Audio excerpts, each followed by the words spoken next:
Wala pang natatanggap na request ang National Bureau of Investigation upang siyasatin ang umano'y signature buying para sa People's Initiative.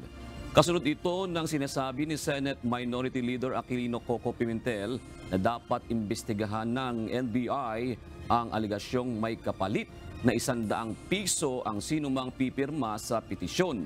Ayon kay NBI Director Medardo De Lemos, hanggat maaari sana ayaw nilang magkaroon ng ugnayan sa mga bagay na may kinalaman sa usaping politikal. Wala pa naman kami natatanggap na mga ganyang request or ask to investigate. But the NBI would like to veer away from issues or matters that would have some political undertones.